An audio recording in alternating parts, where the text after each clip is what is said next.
rise and join us in the pledge.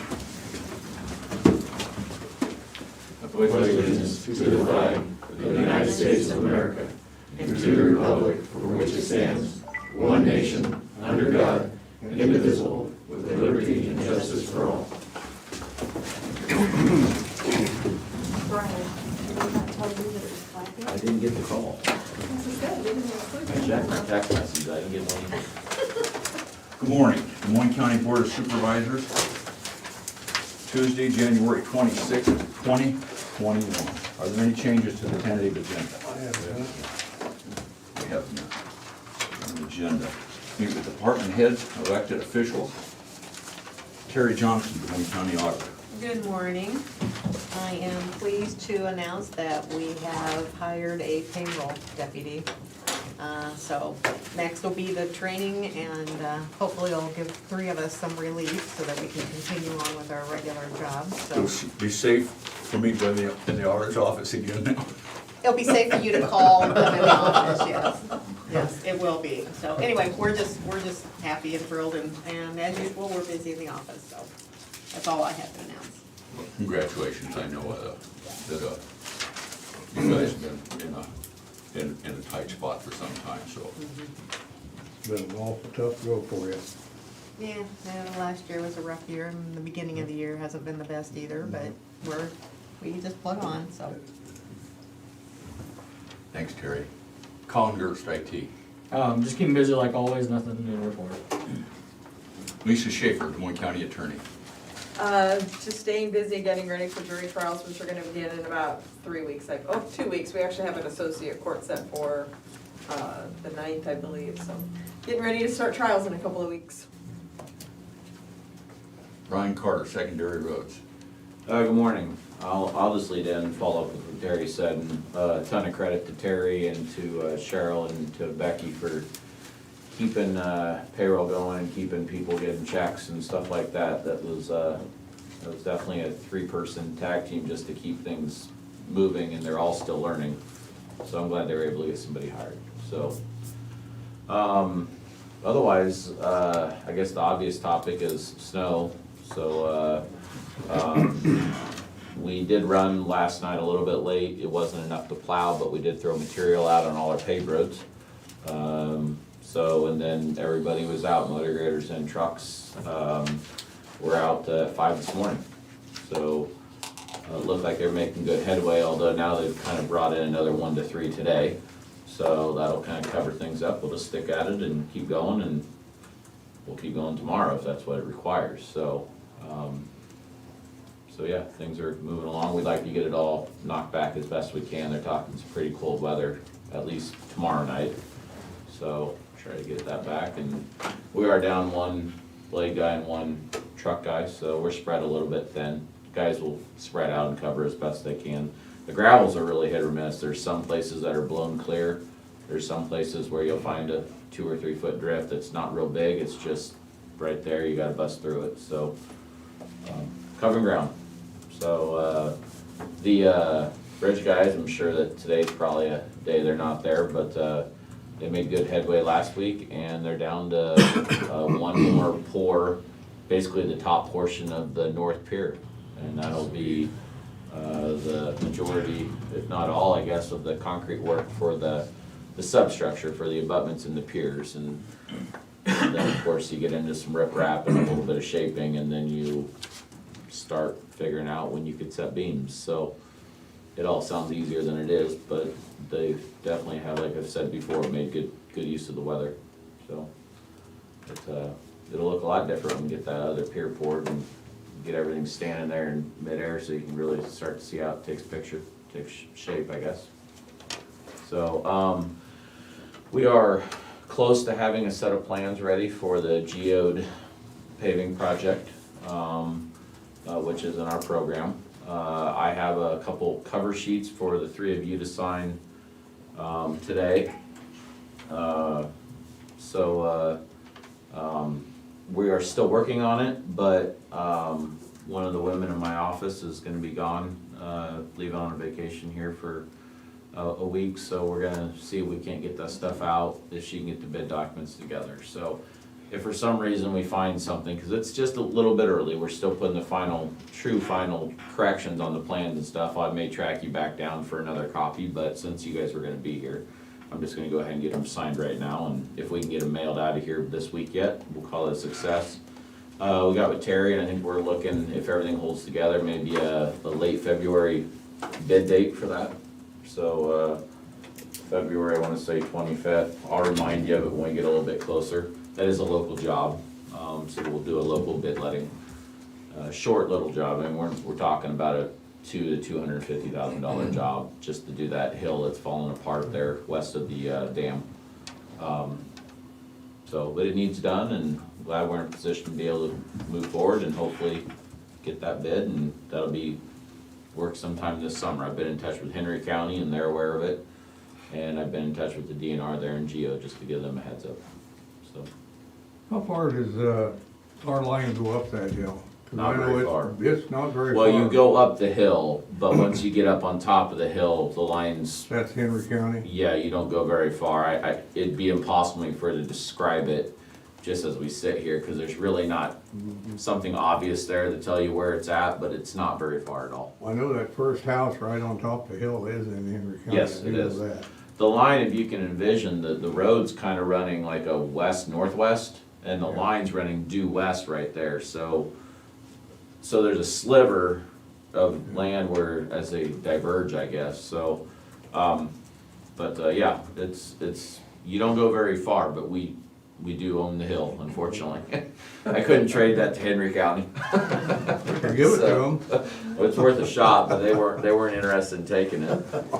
So yeah, it'll be a good little project. Yeah. It's not a whole lot, but it's kind of a pain to work there. It's tight quarters, you got that rock outcropping and stuff like that, but anyway, we've made good headway on that, and we're not too far off, hopefully, of sending that out for bid. So, and that is all I have. What snow we get across the county? Look like, I got maybe 4 and 5 inches. Yeah, I mean, with all the wind, I mean, where I live, with all the wind, it's really hard to judge. My guess is, I took a drive last night to decide on motor graders. I'd say we had a couple inches last night, and I'd say we added at least a couple inches overnight. So I would guess your estimate would be about right, 4, maybe 4 to 5, depending on where you're at. So, it's always a different world towards Burlington, because you get out of some of the wind, you got a lot more trees and stuff like that, so. But I would say somewhere in that area, and then whatever falls on top of us, and then right now they've got a pretty good system in for Saturday, Sunday, next weekend. We'll see what comes of that. Something to look forward to. Yeah. Sheriff Kevin Glendinning. Good morning. Things are going well at the sheriff's office. We're kind of getting situated and settling into place there. Have an agenda item that should wrap up our city contracts for law enforcement services. And the jail numbers have gone down. I think they were at 95 last week. They're down to 89 total population this week. 16 of those are out of county, and we're actually waiting on a couple spots at the halfway house and at Oakdale. So hopefully we'll see those numbers continue to trickle down over the next week or two. Good. Thank you. Sheriff. Ken Heineman, Community Services. Good morning. I'd like to thank Rodney and his crew for clearing the snow. There's a lot of sidewalks around the 3 buildings in our complex, and a lot of driveways, and just the whole thing. They keep it really nice and clean and salted, and we appreciate it. The new seal, we had a seal website, but we've changed it, so like, it's still a work in progress, but we have a person developing a better website for seal, and it used to be under southeastiowalink.net, but now it's gonna be SEiowalink.org. So it's gonna be a different address for the website, and we got a lot more to do on it, but it's gonna be a lot nicer website. Last Wednesday, January 20th, SEAL invited our contracted providers to a training on direct claims entry into CSN. And we had a lot of providers participate, and it was really good web-based training. We have 2 providers who are gonna enter some of their their claims in just as a pilot kind of project to test it out, see how entering claims directly, having the providers do more of it. So the goal is that by July 1st, all of our contracted providers would be entering a majority of their claims into CSN themselves. We'd still have to do the back end of it. Patty would still be putting the cover sheets and everything on them, but it's a work in progress. So that's something that has been offered for a while from our CSN program, but our region's just starting to get into that. So that's all I have for today. Thank you, Kim. Kristen, I'm gonna save you for last. Okay. I hope we got online. I have a few on here. We'll start with Jared Lassiter with land use. Jared Lassiter, land use. Good morning. I don't really have anything to go over today, no agenda items. Just moving forward, keeping busy as usual. Thank you, Jared. Janelle Nally Longquist, Des Moines County Treasurer. Janelle Nellie Longquist, Des Moines County Treasurer. Good morning. We're just keeping busy, but I have nothing new to report. Thank you, Janelle. That's all I have. You're welcome. Krista. I think Zach's on there too. I asked him, he said Jared was just gonna give a report, so. Okay. I'm saving you for last, and I'll make it a little announcement. I'd had somebody's contacted me a couple times, and they had a number of questions about the vaccine. And anyway, so I sent them an email, so I'm, just as a reminder, I'm gonna ask you some questions, and you're gonna explain that phone number to me. But anyone that has any questions or comments can email the Board of Supervisors at board@dmcounty.com. That's BOARD@dmcounty.com, or phone 319-753-8203, extension 4. That's 319-753-8203, extension 4. Krista, it's all yours. All right, well, I'll kind of start out with the numbers where we're currently at. So our 7-day rolling percentage is 14%. So we've seen a little bit of an increase in the COVID activity for our county. The 14 days at 12%, because we had those lower numbers going into this. We've just seen a little bit of a spike. Total number of cases in the last 2 weeks is 203. Total year-to-date is 3,955. We are currently moving towards phase 1B of the COVID vaccination program. We have this infographic on our Facebook page. I'm gonna email it to Terry as well and put it onto the county website. And that talks about people 65 and older. Starting February 1st will be eligible for the vaccine, as well as it is a tiered approach. So there's 5 tiers under the 1B category. The first tier is first responders, which includes firefighters, police officers, child welfare, and social workers. And then it's pre-K. So there's a level under the tiers as well. So we have level 1, and then it's level 2 under tier 1 would be the pre-K to 12 school staff, early childhood education, and child care workers. And then once that is completed, once we feel like we have reached those people, then we can move to tier 2, which then goes into food and agriculture distribution and manufacturing workers who work or live in congregate settings that do not allow for social distancing. And so I won't go through all of these, but we'll get this posted on the website as well. And also have shared this with the Hawkeye, so I think that she was going to put some of this information on as well. So what we have is starting in February 1st, we're looking at moving into having people 65 and older be able to receive the vaccine. So I want to thank Colin and his staff. IT worked very hard yesterday to put together what we call a scheduling line. People are able to call in, leave their name, their date of birth, and a contact number to be able to get onto the list when we do receive vaccines. I want to stress, we don't have any vaccine at this point to give. What we have is boost vaccine. People that have gotten the primary, we obviously always get the second part to the primary dose. So we do have boost dose, but we are at the point that we really don't have any prime or first-time doses vaccines to give. We're hoping that we'll get an allocation. We're, obviously, because we're moving into a broader range of people who are eligible to receive the vaccine, our goal would be that we would receive enough vaccine to open up a drive-through clinic. If we receive enough, I was at the city council meeting last night, the work session, and they approved that we could use the Memorial Auditorium to do a drive-through clinic. But we would need to have quite a few vaccines to be able to put that into place. I mean, if we only receive an allocation of 100, we'll continue to take that off the list of people that are on the list. You know, if we receive a lot where we can open up a drive-through clinic, we will again open it up to the public, again, letting people who are on the list know that and then it would be first come, first served as far as the availability of that vaccine. So yesterday afternoon, Colin got the website going. I think within the first hour, we had 200 and some phone calls to the point that we already ran out of space. That has been fixed, so anyone that calls in, it'll be in the order that people give them information in. So again, I want to stress, we don't really have any vaccine at this point. We don't know when the vaccine is coming. We hope that with 1B opening up, that would get us some vaccine. As well as one of the things that they talked about is the vaccine that currently is coming has to be split between the pharmacy programs, which go to the contracted pharmacies that go to the long-term care, assisted living. They're hoping to wrap that up by the end of this month, which means that whatever's allocated to the state then will start going to the local health departments for allocation throughout the county. At the end of this month?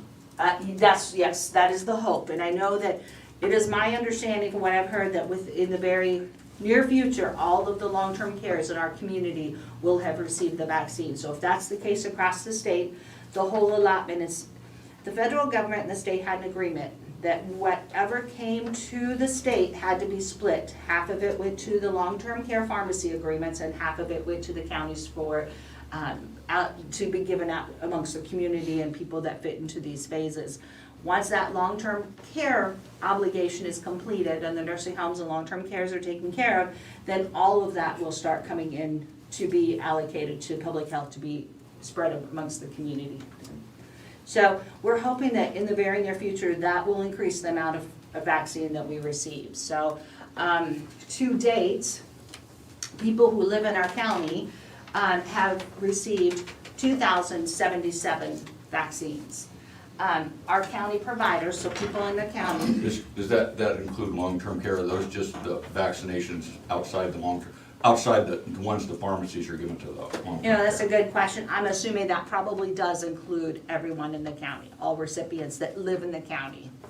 Now, by providers, our county, so we have, you know, hospital has provided some of the vaccine, we've provided some of the vaccine, again, the pharmacies have provided some of the vaccine, but some of these people don't live in our county, but the state has not said you can't give another county resident the vaccine, or if somebody lives in another state, that you can't, that you're not able to give them vaccines. So we have been giving vaccines as long as they fit the criteria put forth by the state, and so our county providers have given 2,544 doses. Which is a pretty significant number when you look on the vaccination chart compared to the other counties around us. And the completed doses by residents that live in our county is 594 has completed the series. I know that's a very small number. We would all like it to be much bigger than that, but unfortunately we just don't have the vaccine for that to get bigger at this point. Did I answer those questions? Well, some of them. Anyway, and I appreciate that you're gonna put that on the website. Could you give us that? It's a phone number anybody can call. Yes. Our telephone number to call in is, and again, for people to get onto the list, is 319-208-5668. So it's 319-208-5668. And Krista did give me that information yesterday, so I put a news flash on our website. It has the coronavirus little thing that we had on there before, and it's, And it was in the Hawkeye this morning. Okay. Bob would have come over and taken care of my driveway out of the paper. But he wasn't He there. would have delivered my paper, I had one, so I could have read it this morning. I don't know if mine was delivered or not. Poor Bob. So you've got that that handout there, and so, Yeah, so we'll and you said, give that to me and I'll attach it to that try to same. keep that, the Absolutely. website updated as, with what information we have. We're at the mercy of whether we get sent vaccine or not. Okay. Now, the pharmacies, they've got those are national pharmacies, and so they've got a deal between the feds and the state, and you don't have anything to do with how many vaccines they get, but their sole responsibility is to vaccinate the residents of long-term care, assisted living, those type of facilities. Is that correct? Correct. Okay.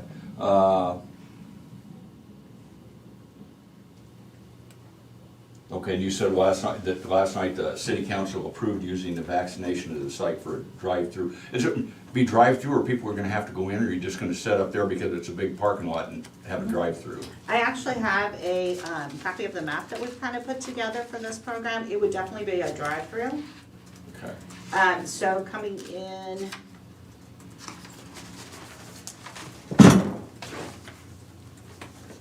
That might be a good thing to put on the website, when we know it's going to be, so when you don't we know have it's- people, yes. so you don't have people out there parked there in the morning. and they did say that we would be able to use the parking lot as well. Okay. So. And so the goal would be coming in on that Washington Street, and then driving in, we would have obviously you can see there's multiple stations there. We would ask people at that point in time, there's certain things that disqualify people from getting the vaccine. And so we're hoping because we're thinking that's gonna be a lot of people coming through. So at that station one, the question's gonna be, have you had an anaphylactic reaction to an injectable vaccine? If your answer to that is yes, then it's contraindicated to get the COVID vaccine. Those are the kind of questions we would ask there. First of all, make sure they're over 65. Are you 65 and older? And so we're trying to do is figure out a way, because we're thinking there's going to be a lot of drive-up traffic for this once this is opened up. So what we're trying to do is make that flow of traffic go as well as possible. And it would be, people would stay in their car. So they would weave around that north parking lot, they would stay in their car, have everything ready to go, come to the vaccination station.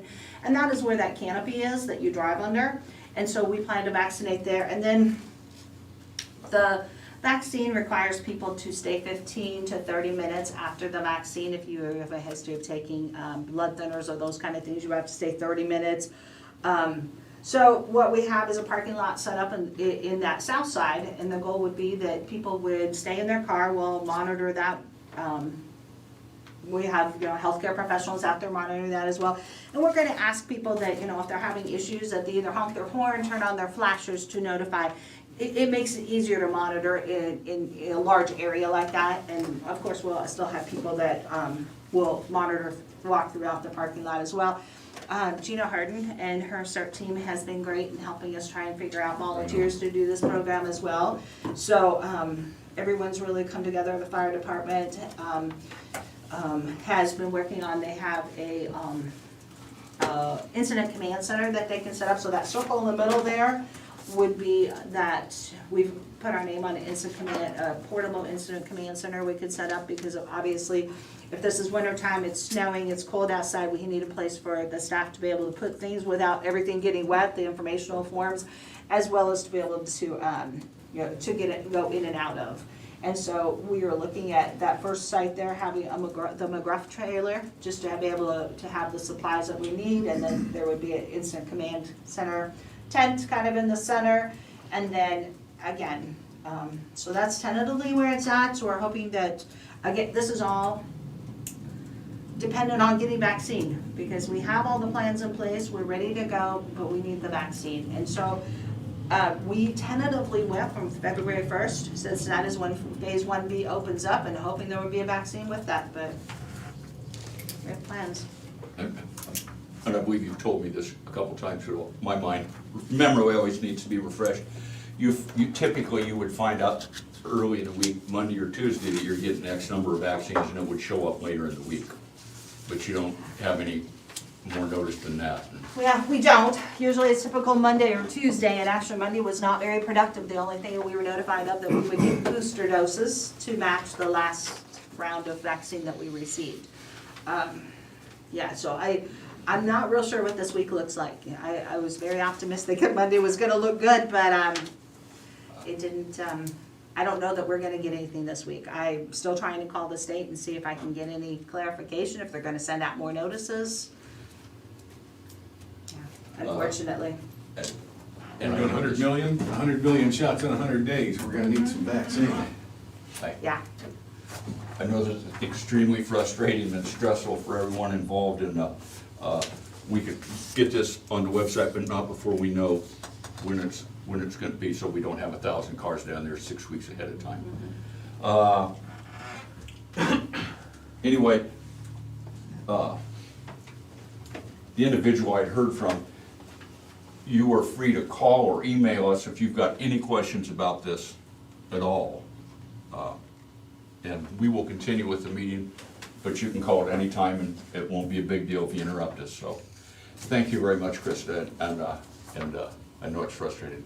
I was just gonna mention real quick, Oh. one of the guys in my office too, messaged me before the board meeting, apparently that mailbox that we set up yesterday that, Chris was talking about with the phone line, there's already 1,077 messages in there before the meeting, so it's getting used, getting called, so.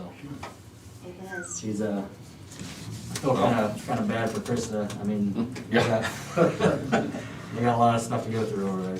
Yeah. Chairman, were you addressing the lady with the 95-year-old mother? No, this was Somebody else? It was somebody else, I'm sure, but I don't think this individual has this mother. Her mother would probably be older than that. Older than 95? Well, I don't know. This person is asking for she and some friends that she's trying to help get vaccinated. So, okay. Did I miss anybody? Okay. Correspondence. We did have, Tom and myself went up to MePo and got to sit with Vicki Stoller, and that was interesting. Still waiting to see how that's gonna turn out with the district, but. Corps of Engineers, the most wonderful department in the federal government. Someday when you have time, I can entertain you with stories out of the construction. Anyways, that was all I really had. That was interesting. It was interesting, and I was proud of you. You asked some good questions of them, kept on her toes, so that's And the whole time, I wish somebody could have been there with me, the whole time Tom's sitting there like this. You want to crack just a little bit of a smile to think that you were interested. He wasn't getting the date that day. my normal look. Okay, we will proceed to discussion and vote.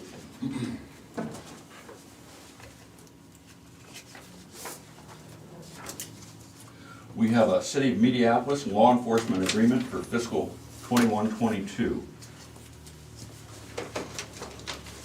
Kevin, I'm assuming this is basically the same as last year, only it would no longer include any DESCOM. Correct. It has, I believe, like a 2.4% increase. That just reflects our increase in personnel costs. Very happy with the contract, the payment, we have a great relationship with Mediapolis, Danville, and Middletown. It's a service we're glad to provide, and it allows us to keep our personnel on as well. So very happy to have it, and love to see you pass it. Let's see what we can do. Move to approve. A second. Terry? Jim Carrey, Yes. Shane McCampbell, Yes. Tom Broker. Yes.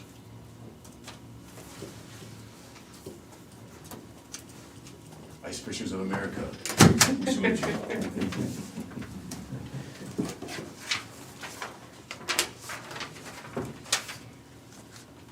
Okay, we have a Class C liquor license for the Hy-Vee Waddell wedding at the Barn on the Ridge for, I can never find the date on these things.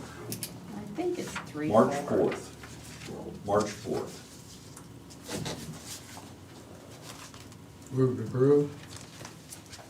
Second. Terry? Jim Carrey, Yes. Shane McCampbell, Yes. Tom Broker. Yes.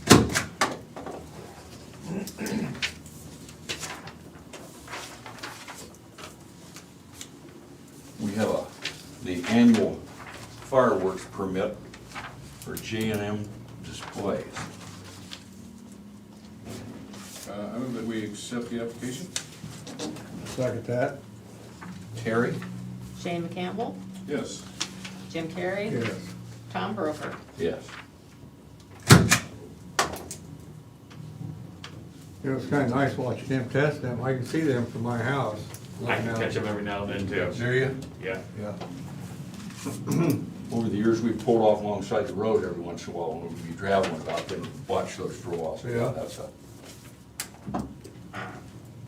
You got them surrounded, I can watch them from my house too. I can only see them when the leaves are off the trees. You're too close. I know, I'm too close, and I sit down the hole, so. and we have another election canvas. The results of the Burlington North Bottoms Levy and Drainage District election.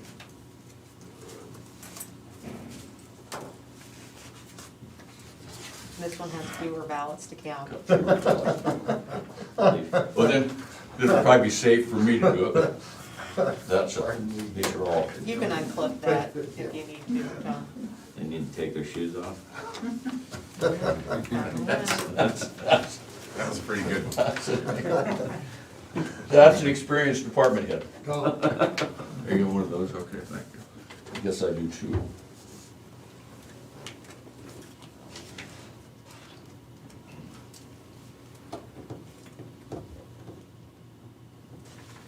Probably more staples than this than there are books.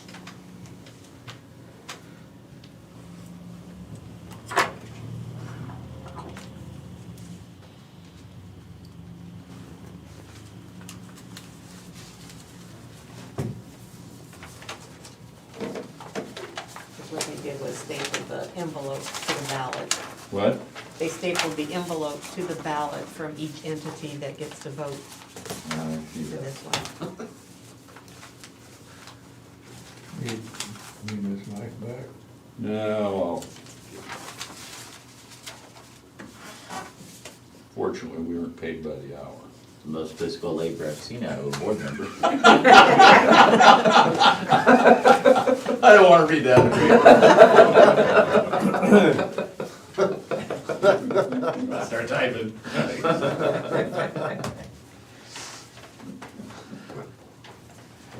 You know, his contract is coming up.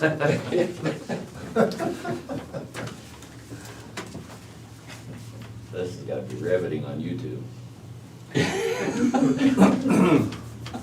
I guess I just thought everything was paper. Not, clipped there's together. all I paid sorts attention to staples. of, all sorts of staples in these. That's a. Okay. I'm done. Where else can you get excitement like this on a Tuesday morning? That's right. County. We're in. Yeah, we're in. I'll tell you what, as I take them apart, I'm gonna give them to you, Shane. I know how to count this time. Okay.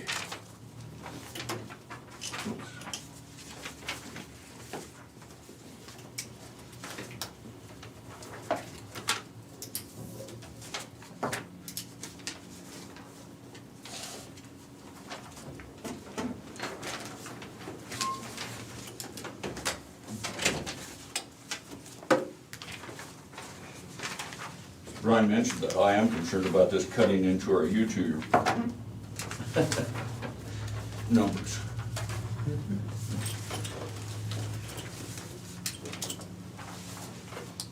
We probably aren't getting close to getting paid for this, are we? Actually, it's more action than I saw the entire meeting last week.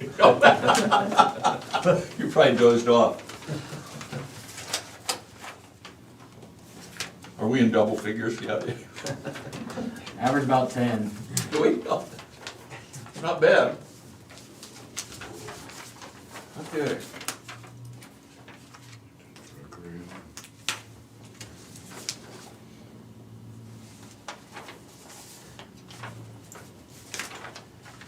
Okay.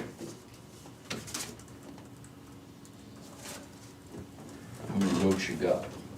I've got 1, 2, 3, 4, 5, 6, all for Roger. That's what I have, it's 6 for Roger Lindner, and it's unanimous. Yes, sir. We need, to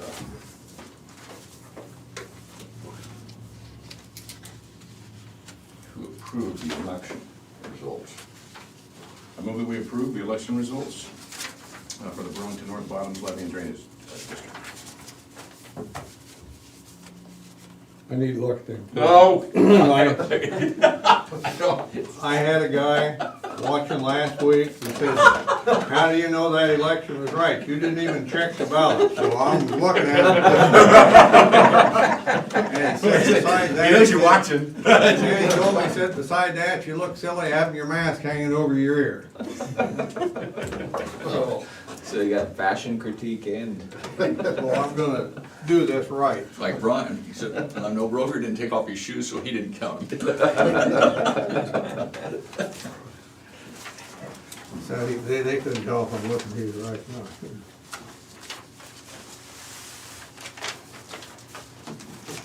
Sorry about that, guys. Well, Just doing it. more action than the de-stapling. Yeah. Okay. That this was easier than counting those 20,000 ballots from the general election? Yeah, you had envelopes in there too, didn't you? They weren't all stapled together. I will second it. Okay. Terry. Shane McCampbell, Yes, please. Jim Carrey, Yeah. Tom Roker. Kind of that top page so I can stamp You that. guys need, I'll just give this top. Yeah, that's what I need. Tom Roker, Yes, thank you. thank you. Congratulations to Mr. Lindner. The landslide. We have personnel actions. We have 2 personnel actions for the auditor's office. We have Angie Pace, clerk 2, an 18-month step increase. The previous rate was $31,817.25. The new rate is $32,937.50. And we have Sarah, is it Doty? Doty, I think. Sarah Doty, a new payroll first deputy, new hire effective February 4th, 2021. The new rate is $44,801.52. Move to approve both of them. Second. Terry. Jim Carrey, Yes. Shane McCampbell, Yes. Tom Roker. Yes.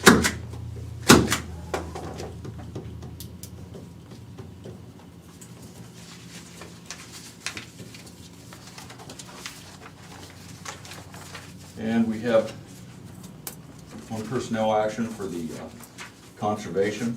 We have William Wagner Ertz, Natural Resources Manager, 22 hours of unpaid leave during probationary period. I move that we approve. Second? Terry. Shane McCampbell, Yes. Jim Carrey, Yes. Tom Roker. Yes.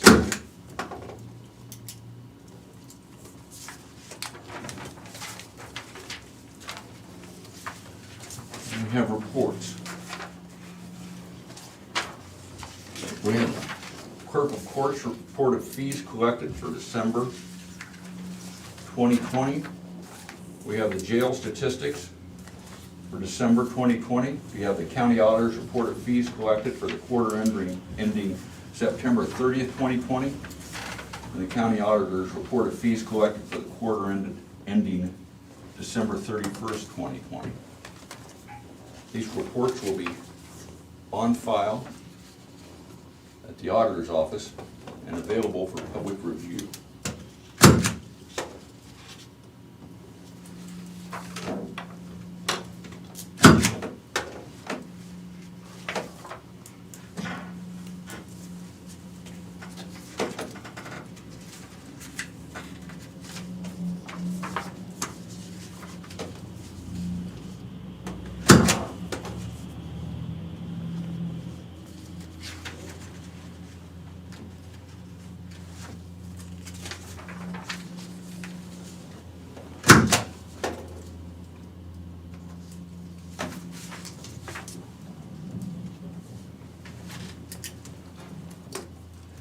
We have minutes for the regular meeting of January 19th, 2021.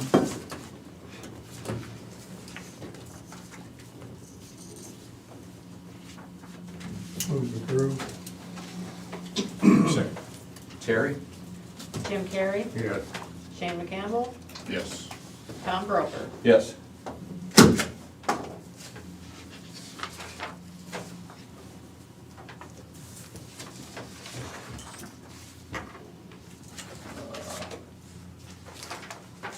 Any other business? I have none. Future agenda items?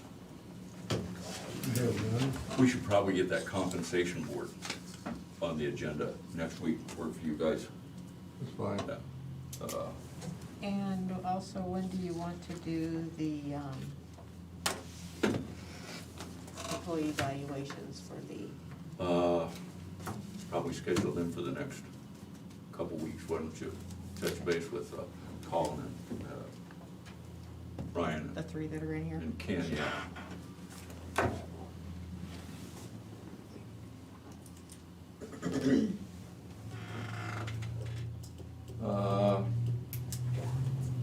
Committee reports. Fine. I'm good. Oh, I attended the same meeting with the Corps of Engineers that Shane did. That was all I had. Public input. If anybody from the public would like to address the board, in light of limited attendance, you may email the Board of Supervisors at board@dmcounty.com. That's BOARD@dmcounty.com, or call 319-753-8203 extension 4. That's 319-753-8203 extension 4. We'll give you 2 minutes to initiate that call. In the meantime, if anybody in the, Mike? Yeah, Michael Cecil, 2815 Herblow. Having grown up in Burlington and played Little League Baseball, I skated at Lake Starker, worshiped the curly slide, sliding down it on Sturzing sacks, reading in the paper that we may actually do something about the Cascade Bridge. We don't know how they're gonna pay for it, but it seems like there's a green light to investigate it. I'm real pleased. It's been a long time, and I'd like to have the Cascade Bridge. It's not the county's responsibility, but it's nice. Was that in the paper this morning? Yeah, it Okay. just said that they'd given it the okay, and that was the extent of it. And I just thought, It's been a long time coming. oh, it's been a long It's been a long time. time. You've been around dealing with that stuff forever, so. It's been a long time. Anyway, tickle me. Good. I'm tickled with you. Bob? Yesterday, I interviewed a man in New York City named Davey Andrews because he wrote and recorded a song about the Burlington Bees. And it's really good, and I'll play it for anybody after the meeting if you'd like to hear it. But I'm thinking about approaching city council to ask that they make it the official song of Burlington. Michael heard it yesterday, it's good. It's good. Yeah. Good like that, huh? Yeah. I got one. The Invisible Man and the Invisible Woman, they had kids. Not much to look at. Tipping waitress. Lisa's about to have me arrested. I can see what your mind is doing. You're smiling behind that mask, Lisa, I can see. I wanted to pull it down to prove it. After working with Todd Shaw for a number of years, the eye rolls just are uncontrollable. That's muscle memory. That's muscle memory. Are we back under 10 viewers, Colin? We just lost a couple. Okay, well, our 2 minutes are up, so with an aye, we're adjourned. Aye. We are adjourned. Y'all have a great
ready. Okay, we have a work session, the Board of Supervisors and the Budget Director regarding the non-departmental budget. Good morning. Good morning. Good morning. So this non-departmental, Shane, is where taxes come in, the credits come into this department. Expenses that are paid out of this department are expenses that don't belong to any specific department. They're countywide, usually they benefit the whole county. Okay. So that's what we're looking at, it's Okay. kind of a monster in itself. So basically, what I did on the revenue is, I put in the general basic, I put in the 350 levy, that's the maximum the county's supposed to charge for general basic, so, and it would generate $5.673 million, which would be a $146,000 increase over the current year. Delinquent property taxes are interesting this year because they didn't do a tax sale last year. We're receiving a lot of delinquent property taxes in the current year that would have normally been booked last year. So, and they're still outstanding in general basic alone, $16,850 worth of what I think are collectible delinquent taxes, 98% of what's still out there. So if they do a tax sale this year, it should pick up that $16,850. So we could include that as additional revenue in that delinquent property taxes for the current year, so when re-estimated. And that would bring us in a little bit more revenue. And then I drop next year back down to what's somewhat normal for delinquent property taxes. And that's 16,000. How soon does that money get collected then? That'll be in June if they do it this year. If they are allowed to have one, so. So basically, all the rest of the taxes going down, a lot of that is like grain taxes, monies and credits is credit unions. Then you get into your replacements on your homestead, military, family farm, ag land, business property tax credit, all that type of stuff. I'm not gonna go over every single line item unless you guys want to. I'd like it if you read them. You just leave it. I have W-2s to print. Helps him picture it in his mind. Yeah, it really does. It Maybe- not quite right. It paints such a great picture. Maybe read off the account number. Yeah. So unless you have any questions on why I did any of this the way I did, we could probably move on to page 2 of 10.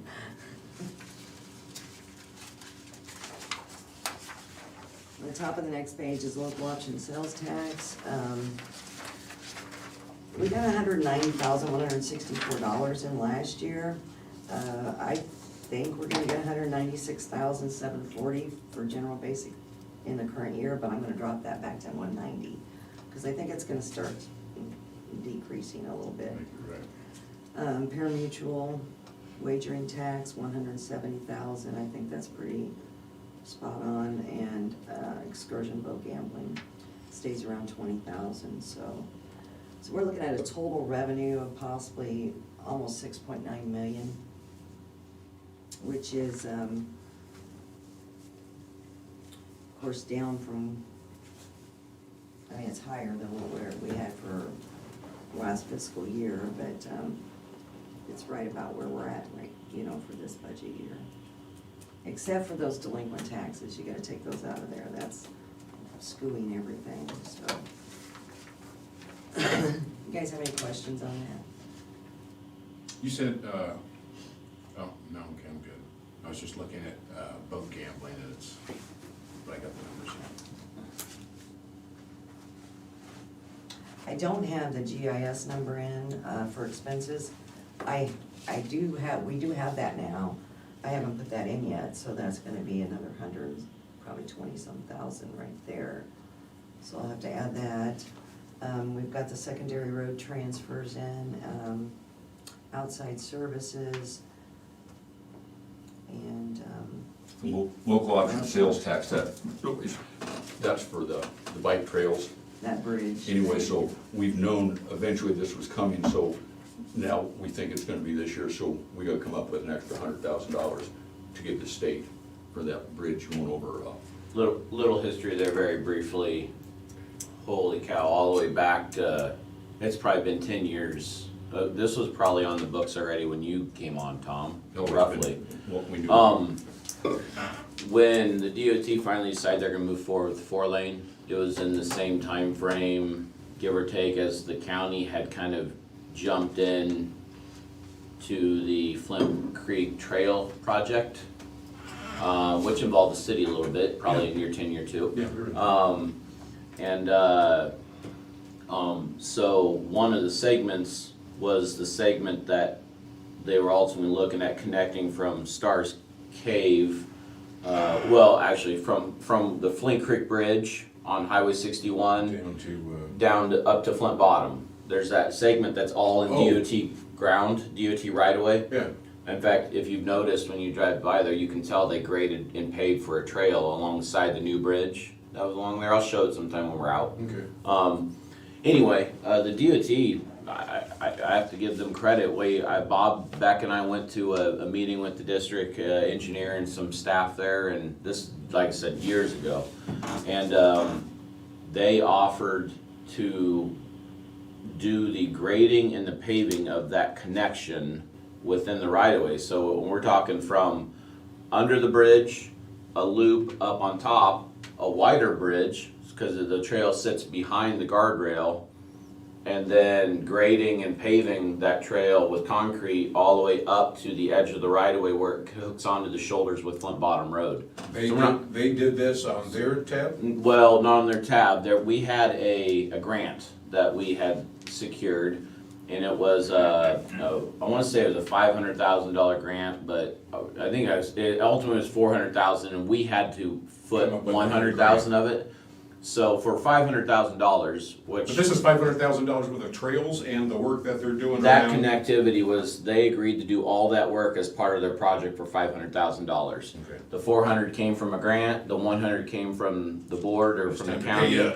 And in the end, it was a no-brainer. I mean, you couldn't have done that amount of work for $500,000, and it connected the big picture trail, I guess is what I'll call it. I gotcha. So this is that 100,000 that we've been just waiting. They finally emailed me, a couple weeks ago or a month ago or something, and said, hey, are you guys ready to pay it? And they had told me previously that it wouldn't be at least until next fiscal year. And I said, can you guys wait till July? They said, that's fine. So that's why it's coming in right now. 'Cause we actually took this out last year for this year. It's been in on and off occasionally. So that's a little bit of the background there. Thank you. So that's back in. County Economic Development, that is a line item that you guys use to help local businesses or however you wanna use it. We have $20,000 that's basically promised to 10,000 to Great River Housing Trust and 10,000 to Partnering for the Future. And so that leaves you with 30,000 available next year. If you wanna change that number, you're certainly welcome to. We haven't spent anything on that.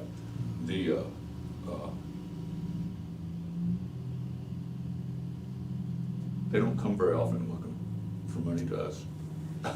Do you wanna wipe that out, or you wanna? Well, I would certainly like to cut it down. I don't know what about you, Jim? Don't wipe it out, leave some in there. Yeah, leave something in, Like like 5 or 10? take out 10 anyway. Okay. Or so- you guys wanna take out half of it, or? Is this the category where if something random happens and the chamber comes and says, hey, we have an opportunity to draw business, would you guys be willing to help Yeah. with the local entities with a portion of this funding? Is this where that would come from? Yeah. Okay, so you don't wanna wipe it out because you don't ever know what kind of economic development's coming your way. You wanna maybe drop it, but you wanna leave some balance in there. Well, I don't take out 10 anyway. Put it Okay, down to we're gonna 40. drop it down to 40. Total 40, yeah. You can always do a budget amendment if you need more. And part of the,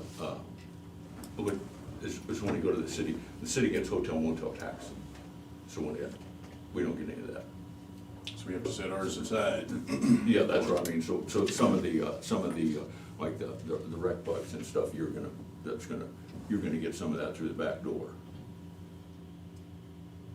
I got you. Thanks, Okay, Cheryl. next line item, mileage and subsistence. I think that's for me, when I go to ISAC and stuff like that. I've only used $16.41 in fiscal year 20. Have you got the receipts? I- Yeah, why so much? Carla will be. I wanna see a receipt. Yeah. So I just zeroed that out. We can always, if I have to, eat somewhere, I can always take it out of school of instruction. So the next line item is the portion of my salary that the board pays. And I put a 3% increase in there to match what Terry put in for the budget for me. The auditor's office and the board share Cheryl's expense, because she's the budget director, and she's also a first deputy in the auditor's office. We all have to share. Yep, you, It's a great deal for the board. It is. thank you, Brian. Longevity, that's half my longevity, or a percentage of it. You guys pay a little bit more than half of my salary. Yeah, I think it's what, 55 the board pays and 45. 45 the auditor pays, so. Civil Service Commission, we're required by law to put money in there so that they can, pay for office supplies and books for training and any expenses the civil service might have. Civil service is basically law enforcement. It doesn't apply to any other. So they had the court Civil service. hearing about the civil service hearing about the deputy, and that would, I think that's the only time I've ever seen the civil service do that. They take care of testing, I think. They do all the testing. So that money for that trial, that came out of, Well, part of it would have come from civil service. $6,270 was spent 20, That- fiscal year 20, and that was Is that what- probably legal fees and stuff. Okay. It's usually around $1,700 is what they Yeah. usually spend. So, and then central supplies is the file cabinet out in the hallway. Anybody that works for the county can go there and get, paper clips, whatever they need. It's full of supplies. And then the next one is, photocopy machine supplies. A lot of that is paper. We order paper by the semi-truckload. So, and that's for all offices to use, and that's stored in the basement until, it's hauled out of there by different departments. Dog supplies, that's euthanasia, and that's for dogs and cats. Kept that about the same, it's been running about $2,800. And the red ribbons, that's $40 a year. I don't think Terry's been ordering those. I still budgeted. Now, Red Ribbon Week? I think this is the only year that I never got any notification from anybody in regards to Red Ribbon Week. I didn't even think about that till after, of course, we was in the middle of the general election, but I think Ribbon Week was like that for everybody this year. Yeah, and that's what I kind of figured since I didn't get notification, Yep. so. So I left it in there and I put it in re-estimated because I wasn't sure if they were gonna contact her this year or not, so. But it's only $40, so. Now, care of soldiers' graves, I lowered that to 3,400. I think 4,000's a little too high. We've been spending around 3,148. We do increase every year. We get more graves from soldiers, so, but, don't think it needs to be that much. Okay. Office publications, those are, public notices that Terry puts in the paper for ordinances and things like that. I think we should leave that at 6,000. We've been spending right around 5,700 every year, so, and they'll probably increase our costs, so. Board proceedings, that's what it costs to put your minutes in the paper, believe it or not. Wow. Yeah. Do we have to have 3 papers? If they ask to be a Yep. public, a county paper, An official paper. You don't have You to, don't but I will have tell you, to. people look at that. I'm but who are just, you gonna? A lot of the rural residents I- like the smaller Elderly Des Moines, especially. I know Des what Moines County News and. I don't care, I don't look at it. I've had people call me. I've asking had about questions from it too. An accounts payable line item. Said, sometimes I know what it's for, other times said, think that's for this, and then you check, but, oh yeah. I bet there's too, I people- bet people call and ask questions. there's People read that and call. So Shane, it's not like we can just do the Hawkeye and we have 3 newspapers we have to send it to. Right on. But I think the board, I don't think the board, there's some online rules now, right? I mean, if they really wanted to, they wouldn't have to have 3 official newspapers. I don't know what the requirements are of, I don't think that I know of, they hasn't been formalized. They're trying to get a Okay. lot of the, you know, if you have a website and if you put it on a Mhm. digital format, that should suffice. but they haven't But changed I the don't, language the yet. newspapers fight it, so I don't think. Yep. We may be adjusting that down the road though. I know that Des Moines County News and Mediapolis, Mhm. they cover the same territory, basically. Yeah. That the only difference is the Mediapolis News covers Mediapolis School and Yeah. Des Moines County News covers Danville Danville. and West Burlington. Yep. People get used to, especially older people that don't go online, get used to reading it in Des Moines County News or the media. I'm or always something like surprised. that. I don't get a lot of questions, Yeah, but once or that's- twice a year, somebody will ask a question. It'll take me a little bit to figure out, oh, they read this and that. Yeah, I think that particular line item goes to transparency. I think it would be a while before I would be comfortable pulling that out of there too. Yeah. There's enough people that aren't on. Matter of fact, it's surprising sometimes how many people aren't online or have access to a computer or familiar or care about one. Some people still are old school and want the hard copy, you know, and I don't blame them for that. Telecommunications, that's the county phone bill, so. I'm thinking 25,000 is pretty close, because I think the county attorney just recently went on the county phone system, is that correct? Which one, sorry? County attorney? Yeah, I we think swapped they them did. off and that cut a lot of cost. They took that off their budget, out of their budget, I remember, yeah. So I bumped that up $1,000. We, just, real quick on that too, not anytime soon, but running down the line, I was notified that our Panasonic system, Panasonic is getting out of the phone game. They're dropping that, so sometime within the next couple of years, we'll probably have to look to maybe swap to a different phone system. So- Yeah, we were kinda hoping it was sooner than later. Yeah, we've had a lot of issues, so. Our phone system is not working properly, so. But, yeah, and a lot of it, I don't think is the actual hardware as much as how it's wired in the basement. Well, there's Because some. our phone calls were going over to the sheriff, if they didn't get answered during the election time. We had JNS come to fix it, they charged us $65 and didn't fix it. A lot of the issues kind of roll out the way the kind of end default for the phone system set up, so. If there's an issue, like a routing issue or something like that, the default is to shoot over the sheriff's office. And that's mainly because in case it's an emergency or whatever, it should go to the sheriff's office. So if somebody's trying to call an office and all the lines just happen to be busy or whatever, it'll end up at the sheriff's office. And that's kind of the reason why a lot of times people are like, oh, I don't understand why I called the auditor's office and went to the sheriff. It's because the end all, if there's any issues down that line where either something's completely full or there's a routing issue, whatever, it dumps over there. So that's just kind of the default. But we do have some more options to kind of look at down the road. Some SIP lines which are more internet-based instead of having more of a centralized PBX. Should save us a lot of money. But I'll go over that in like, a couple years down the road, so. Next year.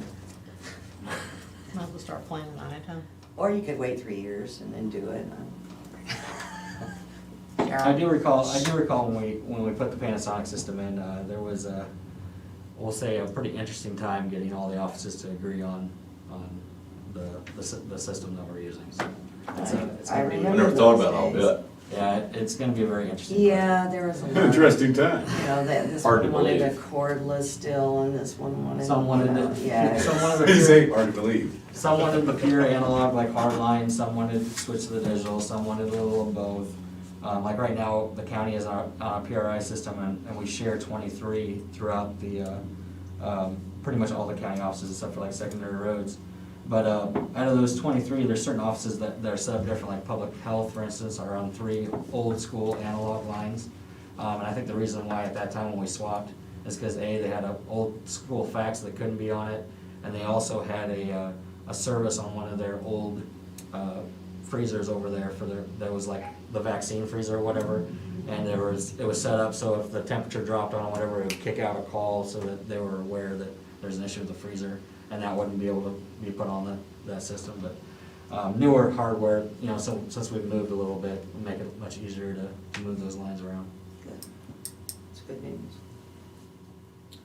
So next line is the state auditors. I'm leaving that the same. They charge $52,000 a year to do our audit, and then the federal government charges us $850 to file it. So. They gotta make a buck. Yeah, they gotta make a buck. I mean, they gotta run the post office. Yeah. Somewhere's gotta come from somewhere. I'd like to be the post office runner. So school of instruction, that's my line item for ISAC, budget meetings, if they're out of town.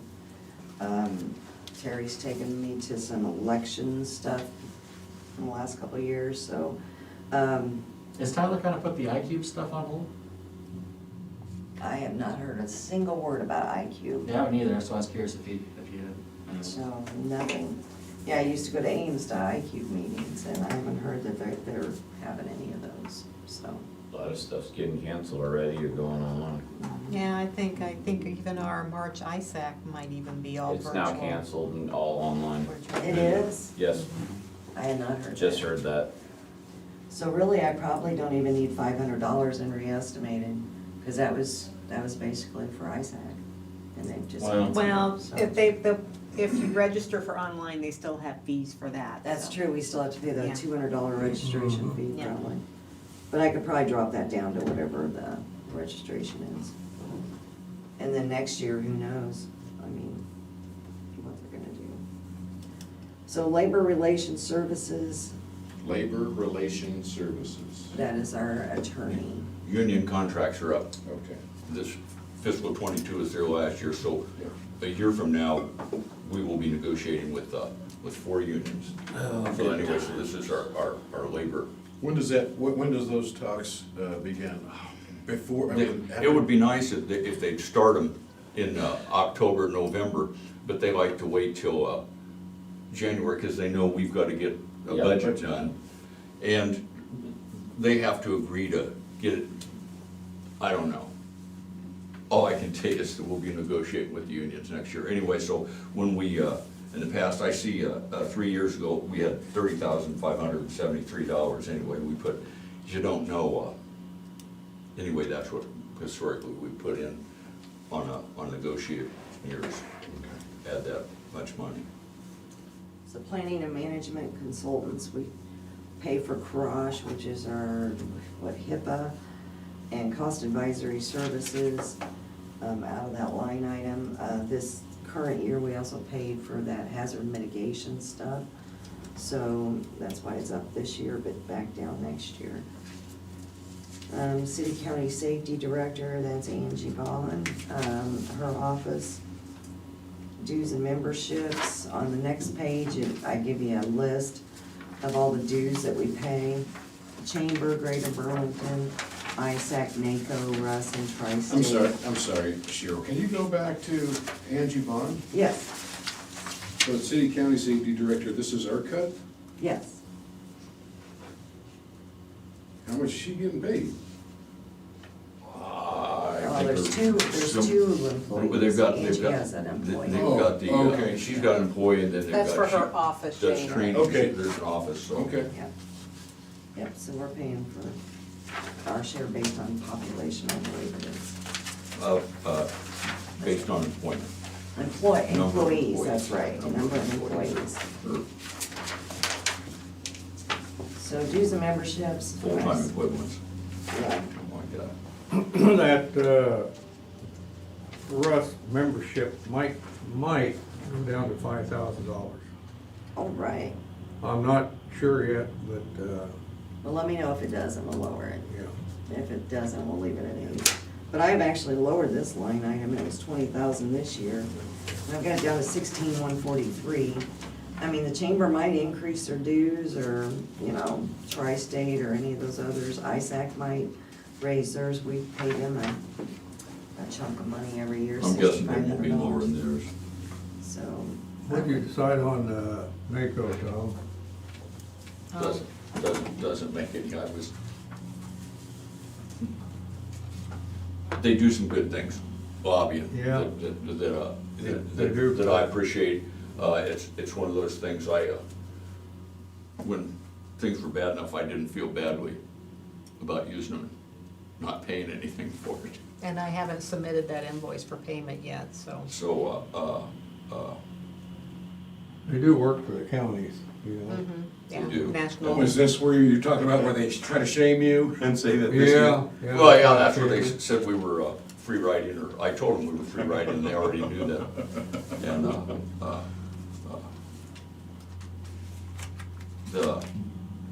And I don't know, other than I remember the last time we asked, I think it was Gina Harden was the only one that actually used their resources. But she used their resources for whatever it is that she was using them for. I don't know that anybody else uses their resources. I get a monthly paper from them, or update or whatever, but overall, it seems like they do a lot of lobbying for the counties to try to. They do, and there's information there if you want, and I don't have a problem with leaving that.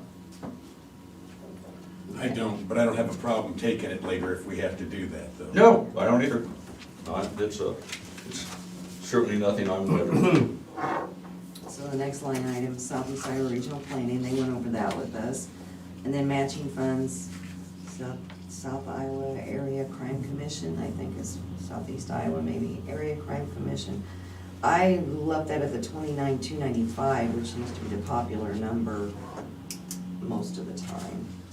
So I don't know how they come up with, sometimes it's 26,554.82, sometimes it's 29,294.91. Have they done their budget yet, Jim? No, we have a meeting coming up. But, I think I'd leave it there, Okay. where it's at, I really would. Burlington Tourism, we went through that. Regional Transit Authority, we've already covered. Non-program expense, that is a line item that is used for anything that doesn't fit anywhere else. And occasionally you guys will go, oh yeah, let's send $100 over this direction, and we're like, no, we don't have a line item for that. So that's what that's basically used for, miscellaneous expenses for the board. So that takes care of general basic. Let me go back on that, Southeast Iowa Crime Commission, you asked about, you don't know how they come up with different things on there. Yeah, In certain categories, we get a rebate back, like on transportation or what they've had down at the jail and that. And the board voted to have them take that off their bill when they bill them. That's how you're getting these different okay, numbers. okay, that makes sense. So rather than write a The check. bill just says it's our percent of their budget, that's all it says on it, so. I never see their budget, so I didn't know how they came up with those. Thank you, Jim. So a very small increase for general basic, non-departmental, 0.48%. So general supplemental, the revenue side, I've got that bumped up quite a bit because of DESCOM. There's $1,116,000 additional this year in our budget for DESCOM. So the current year budget for them is 3.6 million for general supplemental. I mean, the revenue side, and we're gonna have to pull in more tax dollars to pay for DESCOM this year.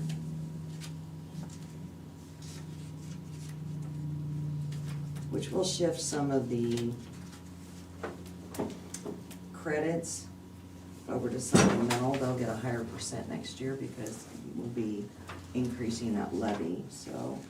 I did a little work on that to try to get that where I think it'll be. We'll see how close I come next year. Does anybody have any questions about that? One thing, it'll take, DESCOM will remove, I think it's 34 cents, we get the exact number like that, that rural services was paying. So, and I already run the numbers and it'll be fine. We will be taking that 34 cents off that $3.95 levy. That'll move them down to $3.61. We'll still have, for the rural services, that'll knock down the ending balance from $1,061,000 closer to 800,000. But that'll work fine because this year we're gonna have that road, that rock haul. What we do is we roughly $110,000 each year. We take out or we set aside in rural services, and then every other year we have a rock haul, and that costs about $210,000 or $212,000, whatever it is now. Anyway, so the ending balance goes from 900,000 to 800,000 to 800. So this year, at the end of this year, we're expecting it to be about $900,000, and if we would have left the levy at $3.95, then it shows on that balances by fund there that they would have $1,061,000 ending balance. They don't need an ending balance that large, and rural residents are already getting the short end of the stick on DESCOM anyway. So we're going to make sure that this is sort of like the city tax, because only rural residents pay that tax, the rural services. Right. And It's like only Burlington residents pay Burlington city tax, or West Burlington or Danville. So anyway, and some of them, whatever they take out, Burlington said they're gonna take out the whole 90 cents or whatever it is. So this is like us taking the 90 cents off them. Taking care of rural. Because that's the things that rural services, or that's things that doesn't apply. That's where we pay the libraries, is so that they can go there, the airport, things like that. Nobody else in the incorporated cities don't pay any of those services. And that's where most of secondary roads property tax comes from. They get about 17 cents off the general levy that everybody pays. Right. But they get $3 off the rural. Okay. It's $3 of that levy. So anyway, so just throwing it, so we need to make sure when this is done that that's down to $361 instead of $395, and that'll run that closer to 800,000. But that's what we've been aiming at, is just run it from 800, 900, 800, 900, because we pay it every other year for the road. Yeah. You know, it's amazing, I shouldn't say this, you know, wrong. But it's amazing that we're taking this levy off. We took over DESCOM, paying for it out of the county tax dollars, and I'll bet you that Burlington, West Burlington, Minneapolis, and Danville does not take the total levy that they've been putting off on there, they're putting it someplace else. Burlington promised, or the Mayor Phillips promised that the city of Burlington would take off, it's about 90 cents, anyway, they were gonna take off the full 90 cents. I don't know, I can't speak for the others, we'll have to wait and see, but I know Burlington has said that they would. Burlington is, I heard WB is supposed to, but well, yeah, we'll have to wait and see, but Burlington is, they are. And unless Which they should. Oh, I think they should too, that's, That's probably how they're gonna build that Cascade Bridge now. well, they helped themselves to another $75,000 worth of our tax receipts by increasing TIF. For this year. Preach, brother. So, anyway, that's, I'll get out. I just wanted to, much while we're here, while we were talking about that on. Right on. Because we'll be taking DESCOM off it, so that it's all coming out of the general levy. Yeah, and this general supplemental also has the line of credit revenue in there from debt service to pay for our health insurance and our tort liability and what liability? our liability, basically. Buildings and cars, vehicles, that kind of Okay. stuff. Liability insurance and our workman's comp. So I've got that in at 2.13 million, that we may get that closer to what's actual before this budget goes through. Yeah, we'll have to, I should look at the re-estimated revenues and expenditures for general supplemental for the current fiscal year. Re-estimated is that the expenditures would be about 92%, but the revenues are only about 80%. Yeah. I can't figure the only thing, it's gotta be, because it's a direct transfer for the group insurance. So it's gotta be in there someplace. It's in there. And I haven't looked at, I have not even looked at those numbers. We found $50 or $60 or $70,000 of it yesterday. Yeah, and really, a lot of it's probably right there in the health insurance, because I wasn't gonna spend a lot of time getting those numbers all to balance when we hadn't received the new health Nope. insurance And rates. So then you have to do it all over again. The health insurance meeting is tomorrow. Yeah, That's what I was just gonna ask, have we heard that? So we should know tomorrow. The meeting's at 10 o'clock, I believe. okay. Sounds like a plan. We'll get that all balanced out better. Could you, once you hear that percentage, either Cheryl or Tom, could you pass it on to me, please, to make No, sure no. that my budget's lined up? I appreciate the thought.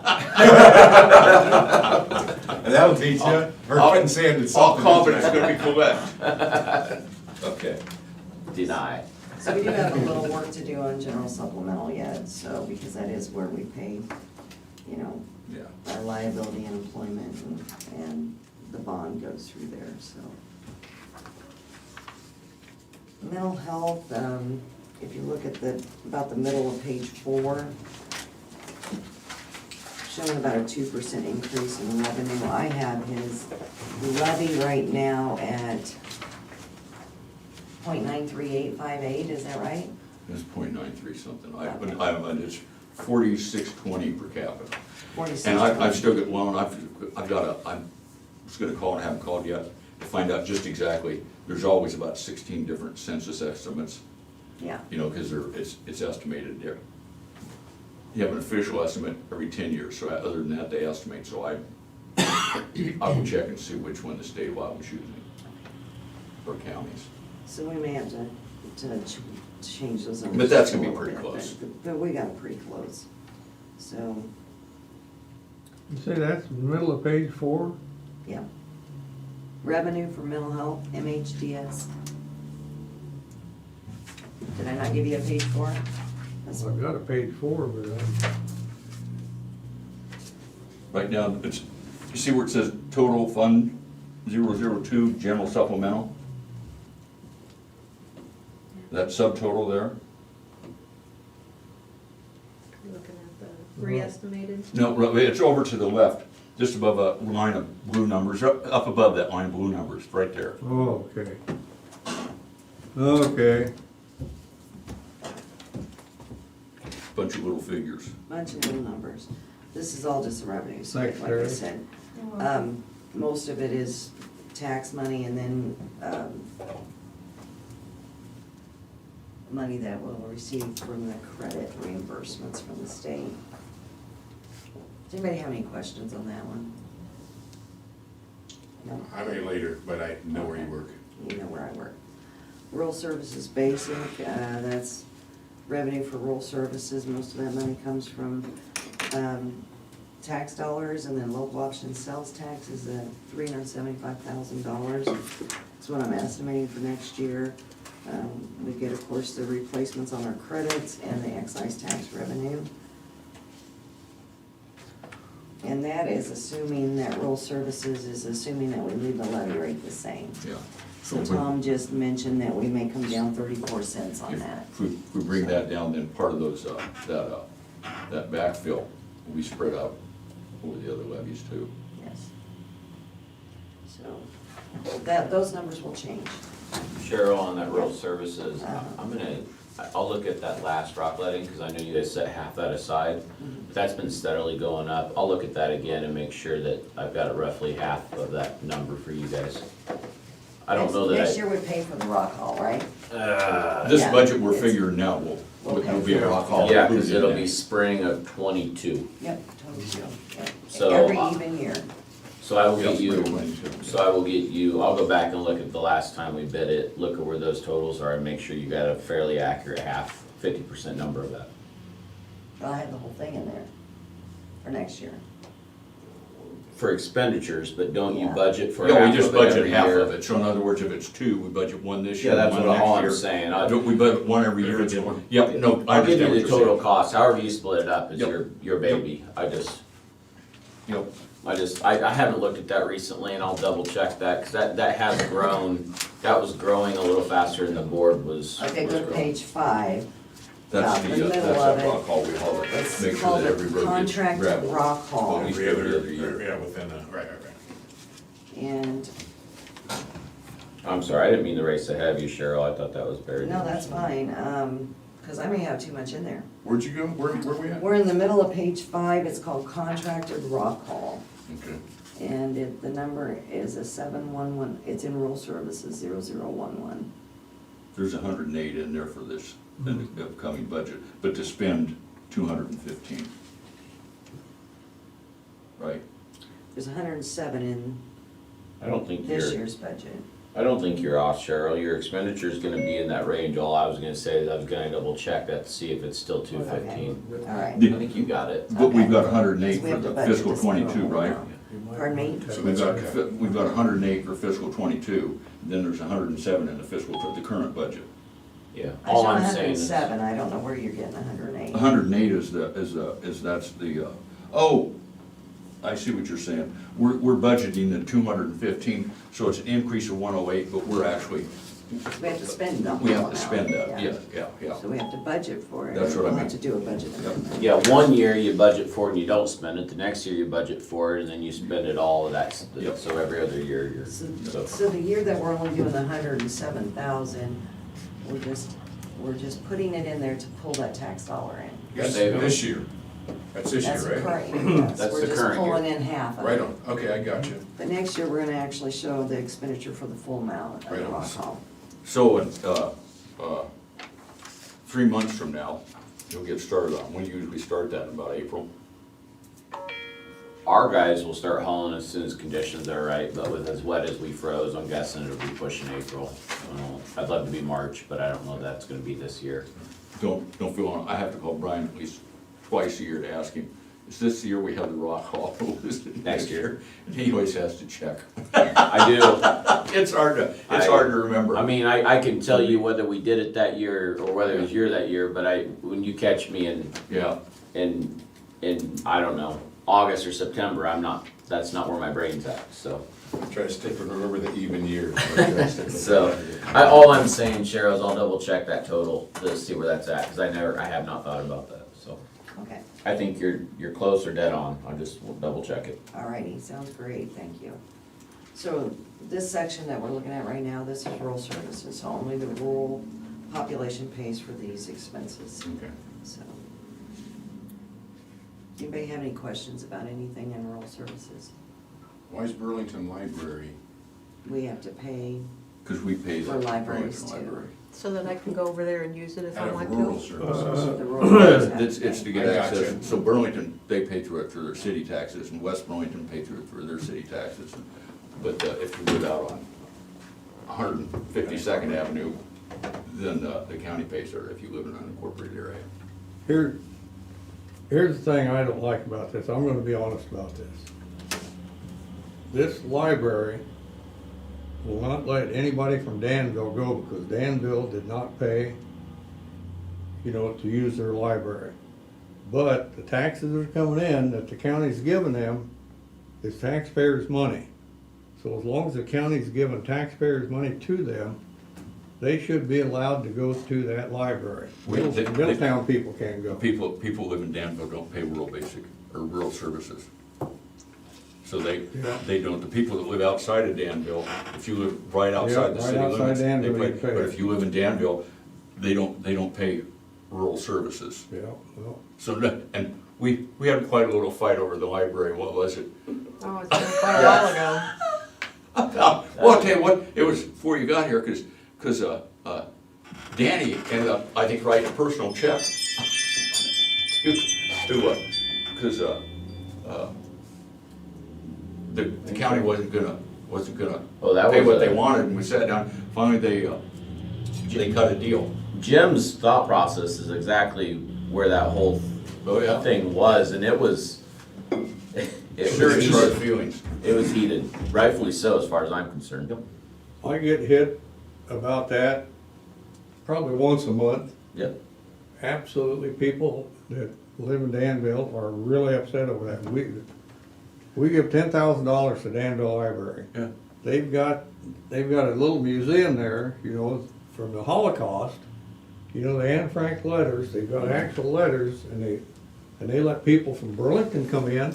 They let people from, you don't see the school buses there that come there during school year. Fort Madison, clear over up into Winfield and on It's a up draw. into I know it Atoma. is.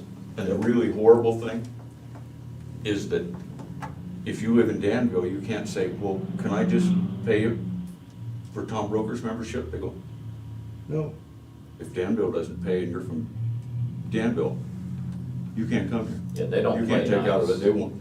They don't play It nice has at to, all. the city has to pay whatever they want, or the citizens there can't go, and they won't let you, if you belong to the Mount Pleasant Library or something like that, and they always, you know, if you live in Danville, you can't go there. It's not gonna happen until the city of Danville writes them a check. but people from across the river can come over here and use their Oh, yeah. facilities. And I We think there can't, we live right here. I think there were people from the city of Danville who wrote donation checks. So how do you Yeah. write that then? Because everybody else is in because they're paying. Yeah. You know what I'm saying? I mean, how do you reconcile that?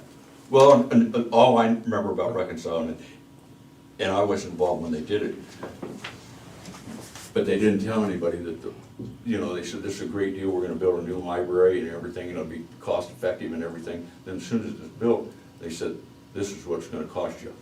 West Burlington, for a while, would not pay it. Finally, they got enough heat, from people that they started paying it. And, so I think Danville's the only one, but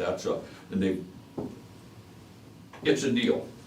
Well, It was a here- deal. Isn't there a 10-year thing that we give them a 1% increase for 10 years? When's that? Well, it's up, and they haven't come back to us because the city cut their budget in 14, 15, something like that. They don't wanna come back and talk about it now because their expenses are different. Why can't we library? cut, Yeah. why can't we They cut have- our they budget haven't- on it? They haven't, what? Why can't we cut our budget on it? Force them into giving them people, Force them into what? letting people Danville? like Danville, yeah. We've been through this, that's not gonna happen. Yeah, Check has I don't to- remember the Because full again, history. that's what I'm saying, how do you make that happen That's- when everybody else is paying their See, taxes? Tom's not wrong, I sat here through that whole thing, and that's exactly what the board was trying to do. They were trying to leverage the board's position to force them to let Danville, and I don't remember all the details honestly at all, but that's. Well, take that 1% increase away from them, and this is what you get every year from now I on. think it ran into, I think there were issues, the county wasn't home free on it, cause there was some code language that And put the county on the hook for some stuff or something. I don't remember. They've got an agreement with Minneapolis Library, so it's with both of them. Yeah. So anyway, I met with them several times. They had their fill of me. Anyway, and they had people donating money. Like I said, I know Cahill did and some other people donated money to make up for that first year because they said, we're gonna cut you off. We didn't say anything, and people were afraid they would. So then after that, we reached an agreement, for going forward, this is what we'd do. And nice people, we just didn't see eye to eye. So yeah, I know where you're coming from, Jim. We fought, well, Bob Beck started the fight. But anyway, he said, this is what we're gonna do, so I said. Anyway, there are hard feelings out there. I just think they need to take that word public off their sign. Yep. Just The Burlington Public Library. Burlington Library. Right on, Because Well, you're not not gonna all allow the the public public can in. use it. Right You on. wanna call it public. right on. I mean, it's just like, give me your purse, you know? When you go to the gas station, you know, you buy a pop for $1.67 and they say, hey, with the old lady, and everybody's looking at you. Hey, supervisor, you gonna give us that change, you know, so that we can just add it, you know, instead where you don't wanna say no, because you know, that's put a gun to me. I don't like that. Yeah, let me go and touch. Yeah. Okay, I'm sorry, I All right, there goes our out. said my piece on that. There's nothing to be sorry about, that's been a big topic in the past. Yeah, it hasn't gone away. So, revenue for line of credit, that's actually gonna change, I'm sure, because revenue expenditures have to balance. In Fund 17, if you guys kind of see where I'm at in the middle of the page, it's 757,000. That went up to 777,000 at 4:30 yesterday, because Kevin Glendinning moved some cameras or something. Oh, is, those body cams, we yeah. asked you during his budget From hearing. his general basic budget to line of Line credit, of plus credit. you guys haven't voted on what's gonna go and what's Yeah. gonna stay, so these numbers are just what we have right at the moment. Not set in stone by any means. Law library, that's revenue, right now, it's a good thing. The law library used to be controlled by one of the judges or managed by one of the Yeah, judges. They gave it to the county, said you guys take care of it. There's actually a law library up on 3rd floor. And the county attorney is giving their free set of Westlaw to them now, so there's no expenses coming out of there. So they're just bringing in $550 a year in revenue, and that account just keeps building, so.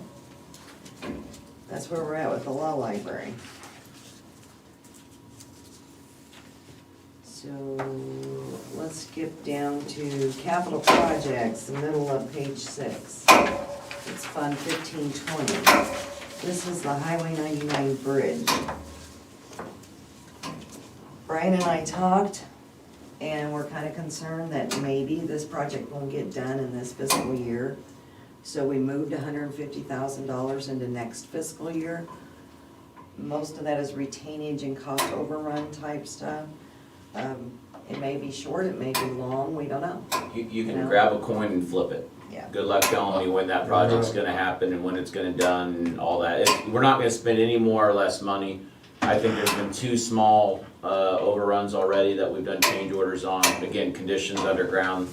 But, so this isn't a matter, Shane, of whatever, $2.4 million job becoming a $6 million, something like that. It's a matter of fiscal year government. Does it get done in June or July? There you go. Right on. And Cheryl and I talked, and I just told her, I said, she asked me for a number, and I said, I'd be making up, I do this all year with my budget, I'd be making it up, I don't have any idea. And I've said that plenty of times, so I gave her a number of 150,000, basically that's retainage plus a little extra. I mean, it's just a random retainage plus.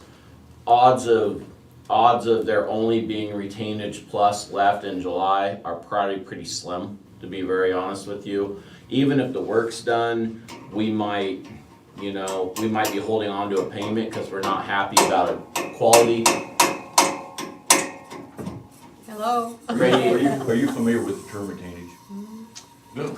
I was a contractor. Well, I know what retainer is. Well, anyway, if you do, say you're doing $1 million construction project and you have a 5% retainer, and what that means is they're gonna hold 5% out of every payment until you're finally done, rather than pay you.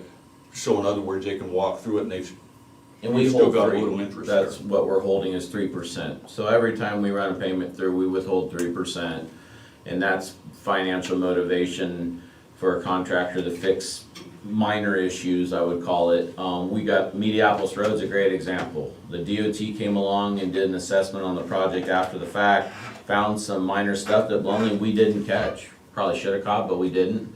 And so we still have that retainage, we haven't released it, and they need to come back in the spring and do a little bit of touch-up stuff. So we hold some retainage, but the main point of this is that whether you end up doing a budget amendment or not, we're not gonna pay the project twice, we just don't know exactly when it is, so. Calendar year. Okay. Why take a guess when you got a placeholder, and if it needs to be more, the money won't get spent this year, you'll do a budget amendment, rolled into the next fiscal year. So. Anybody ever spot my footprint on 210th? We'll show that to Shane sometime. It's covered in snow right now. Sometimes when you take boards out to projects, they stick their foot in fresh concrete. Just Yeah, but if it takes me out, it makes me stick my foot in mud that mud. Step out of that car and At least you don't wear heels, buddy. It could be worse. could be worse. It's a different Tuesday, How do different you know I feels. don't wear heels? You ain't wearing no heels. So anyway, that's the story with the bridge, and this is just what it is. I got you. So debt service revenue, it's 4.035 million this year. I'm showing it at 4.029 next year. That is about a 4-cent decrease. I won't know for sure if those numbers are gonna hold firm until we get all the bond stuff figured out. So, once we get all the bond numbers done, then we'll take a look at that debt service again. So, next page, page 7 of 10, that's the expenditure side of debt service. So, you can see in there the line of credit, that's, you know, the line of credit that you guys are gonna vote on it, whether everybody gets what's on their list, and plus the health insurance and liability insurance and all that added together. And then the 150,000 for next year is that Highway 99 bridge project that we moved some of that retainage over. On that we line just of talked credit, about. Cheryl, is that pretty consistent? 3 million? It just Ish, depends. eh, I right around in mean, there? we spent 3.2 million in 19, we spent 2.88 million in 20. So we've already spent 1.2 million this year, so. I got a quick question, because Shane walked in and caught my attention first thing this morning. And this is not my business, but I'm gonna ask, because I'm not sure if you guys, do you realize that, okay, so all these departments, I don't sit through their hearing, but they come and say, we need body cameras, or whatever it is. It's not my department, but these other departments, if it's above and beyond their normal budget, and they make these aware to you, Cheryl puts together a list, and ultimately, the 3 board members sit up front and basically say yay or nay, and if it gets 2 out of the 3 yays, then it becomes an expenditure, and I think those ultimately come out of this, along with probably some other stuff. But when you said something to Jim about, man, I'm looking at these numbers and they don't add up, ultimately, there will be a spreadsheet, and please correct me, I'm just making sure Shane understands where this is going. One of these Tuesdays, during a work session, and this room will be a lot more full than this during that, where there'll be a lot more people watching online, and they'll watch their dreams die in front of them, or they'll watch them get credit, or get a yes, or whatever it is. And that's how you guys handle that. Is that a fair assessment? I didn't know Shane realized that. I'm starting to get my hands around that. I just wasn't sure how soon we get to jump into this process next and start Tuesday. whittling it Tuesday. down, because we- it's not adding up. We will have that reckoning next Tuesday. The day of reckoning. There will be a list of everybody that's requesting salary increases that are over and above, you know, the 2 or 3% that's set by the union contract, so. I got one of And those. You guys need to vote on the comp board We got, recommendations too. we asked Terry about that, I think she's Put that on the It'll be agenda on the for next agenda next week. Okay, so you'll have that, you'll have all the departments that are asking for like new employees or step increases for their current employees will be on the list. And Really, then- that wasn't, we didn't, that stuff wasn't considered in last year's budget going into, well, obviously, all of it couldn't, but. Well, if they make a request, we ask people to, you know, to not increase in expenses if you don't need to. And we include in your budget if you're gonna want new body cameras. You know, put that out and we'll call our attention to it. Or if you want a new employee, or if you wanna take one employee and say, she's done a great job, we wanna promote her, or this or that, that goes on that list of requests. So with this year's budget, neither one of you two were sucker punched with anything. I mean, you guys kinda already had an idea of what they were gonna come in asking. We did this last year. In the current budget, those 3 sat there in January or February of last year and went through and said yes, yay or nay on all these different things. Every year there's stuff, you know, because when somebody comes in, they said, that's when they present us something that said, you know, we think it would be handy if we had new computers for the, for our office, or, anything that come up, any capital expense. Squad cars. Any Whatever. capital expense that, that's not on this year's budget. Or they said, okay, we'd like to have a new employee, or we'd like to give this employee a raise, you know, beyond the regular county raise. They're just requests. I think a conservation asked, they'd like to divert some revenue from one of the parks, from the general basic, from the county's account to their conservation reserve account, as I recall. Yeah. Anyway, and that'll be on there.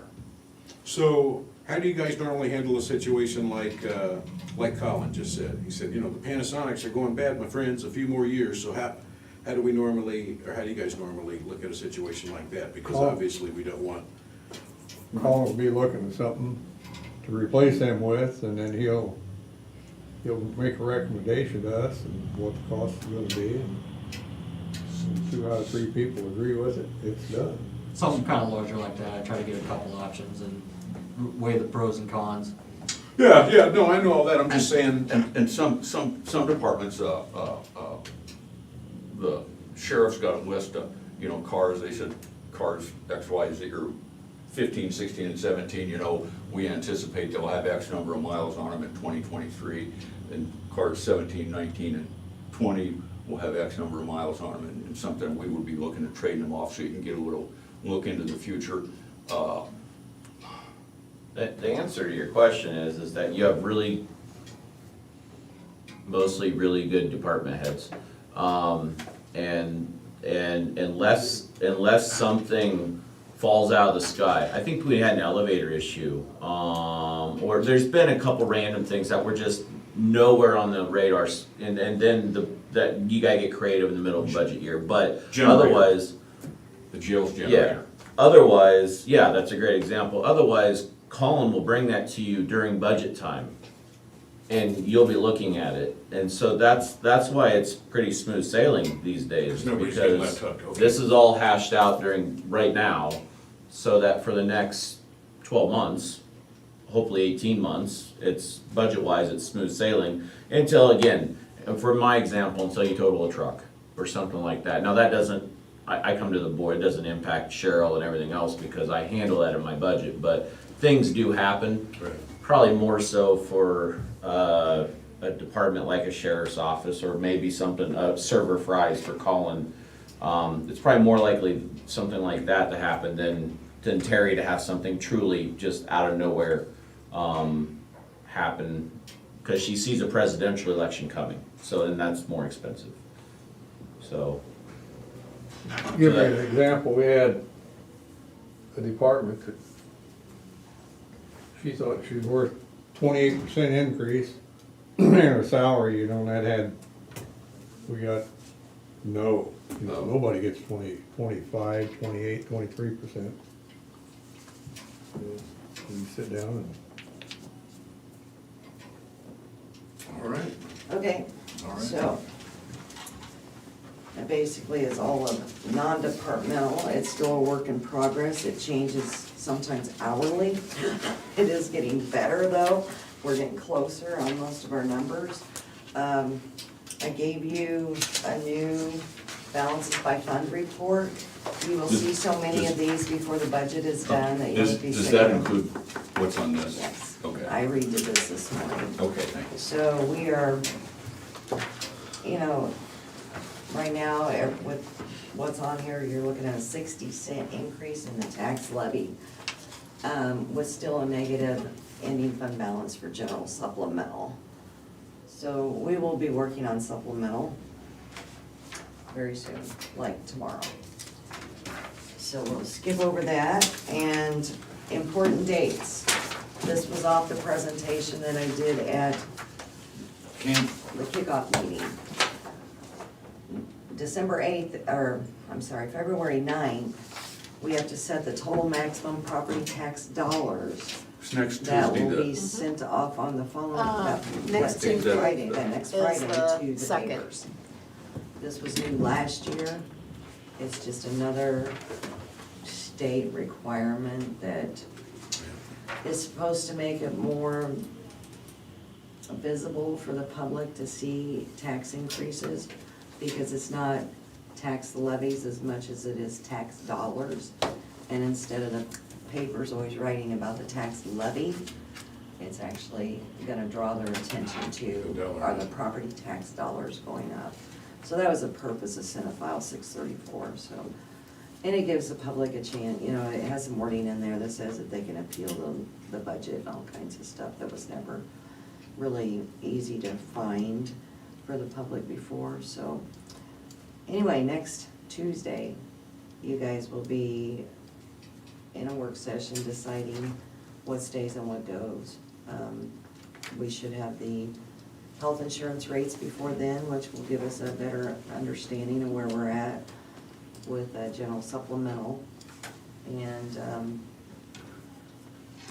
we'll do that list of line of credit requests, we'll do the salary increase requests, and then the transfer that conservation's asking we'll for. do the compensation board during the meeting. And do the compensation board during the meeting. That's, So that should get us into where we know where we're really gonna be at, dollar-wise.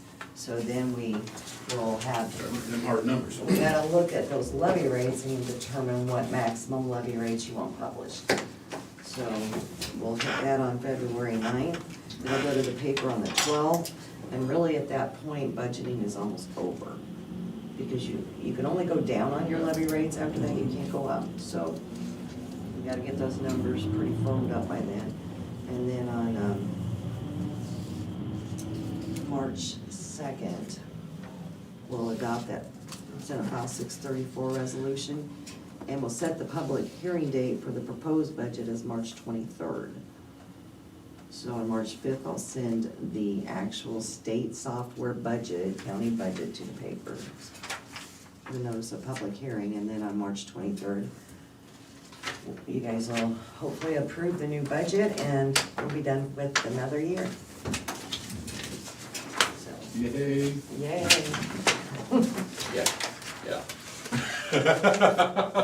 Yeah. So do you want me to put some more delinquent tax revenue in there?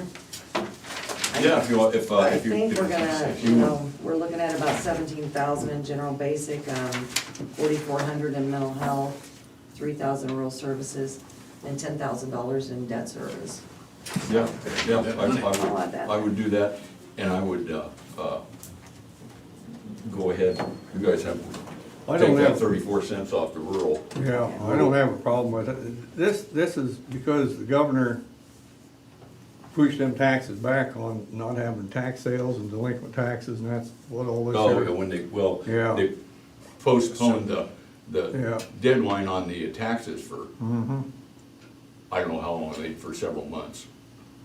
Remember, we did the property tax Yeah, Oh, no penalty. fine. No penalty, no interest. suspension, no yeah. penalty, no interest for, I don't remember how long, for 3, 4, 5, 6 months, who knows? And anyway, so you can have the tax sale, but, and that's pretty much up to the treasurer. Yeah. And I know you probably talked to Janelle too. Yeah, And she she was might. trying, she said, we could have had it before, she said, but then you end up having it too, and it's just, she thinks it's gonna work out better trying to have it. And when was she talking about, June? They usually do them in June. Yeah. maybe I it's think that's June or what something like she's that, but she talking, was waiting, because I think we could have had one in October Yeah. or November if we wanted to, and. They I collected told- quite a bit just from sending, Yeah. And late notices out. They've had like that, and I told her, I said, she's the one that has to do all that, I said, she's got a good reason to, whatever she wants, it's okay with me, and I'm sure she'd probably talk to you, but, so yeah, I know they're gonna have one, I don't remember what it was, but it's usually in June, that's probably when they're gonna do it. And we should Yeah. pick up about 98%. Yeah, we talked to her, I think, back in last fall, you know, Yeah. just talked about it, and said she'd rather wait if we Yeah. didn't care and do it, you know, all at Yeah, once in I'm June. thinking it was like October, but Yeah, somewhere it around could have in been there, October, yeah. Well, now that I look at this a little closer too, there's like I said, $16,850 in taxes that are, we could collect for 2020. It's 2018 tax year, budget year 2020, and Yep. crazy. $21,000 in interest, so I could add that too. 21 grand in interest? Yeah, you want 25% a month. We might need that money. Yeah. Need that money. So I could add Why is it those that? in. Well, all right, this wasn't total horrible bad news. And all that interest goes general fund. So when they collect that interest, it doesn't get dispersed out until. They're always a little painful, but I have seen a lot more painful than this. Oh, Yeah. Oh, this budget doesn't even have me nervous at all. Yeah. I've seen some that I didn't sleep at night for many months, several months. I've had those, Yeah. where all the department heads are eyeballing you the whole time, and they know they're gonna get clipped because the money's not there. You know what I'm saying? The money's not there. You I haven't clipped had- the library 3 years in a row, and I love Rhonda. I've got no beef with her. I had to clip them 3 years in a row. We used to, when you come here, we used to argue about how many people had masters of library science. I don't remember, she had a bunch of people, and I go, Don't give me don't. I wouldn't have brought that up. I wish you wouldn't have brought that up. You're paying somebody almost $20 an hour to put books away? I don't- Give me a job, stop playing. I'll do it for 10. You know what I'm saying? Already from day one, I'm gonna save taxpayer money. I'll stack books for 10. Crazy, man. yeah, no. My oldest daughter loves to organize things and sort. Are we so done? I Are we picked done? librarian Yeah, we're as done. her career. We're adjourned. She loves it, if that's what she likes to Of do. course, she didn't do what her mother said. She said, do culinary arts.